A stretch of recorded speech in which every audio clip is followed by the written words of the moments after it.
tercapai, terus investor nagih, hutang piutang.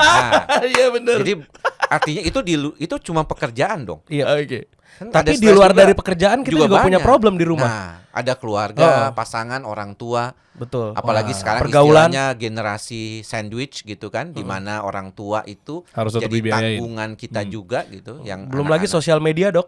Nah ini juga menarik nih, Hmm. karena banyak, kalau kita bilang tuh banyak penelitian yang mengatakan anak muda yang mengalami gejala-gejala depresi itu banyak dipicu oleh situasi di sosial media. Rasanya kalau orang di pengusaha apalagi ya yang masih branding segala macam, nggak mungkin nggak megang sosial media. Tidak kan. mungkin. Ha. Dan terkadang ya comparison, makanya ada istilah kaum mendang-mending gitu ya. Wah, iya tuh. Comparing orang satu dengan yang lain. Yes, betul.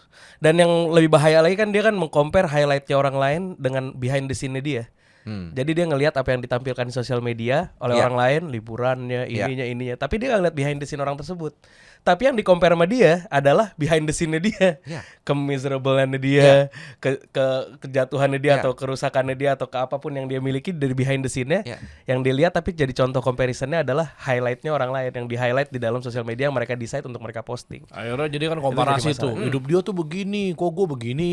Karena Panjang tuh. ketika itu kan biasnya tuh jadi banyak gitu ya. Karena sebenarnya stres itu ternyata lebih kepada persepsi orang terhadap kondisinya sendiri gitu. Jadi kalau dibilang apa benar nih kalau misalnya stres yang sama itu akan menghasilkan hal yang sama buat orang itu, berbeda dengan yang lainnya.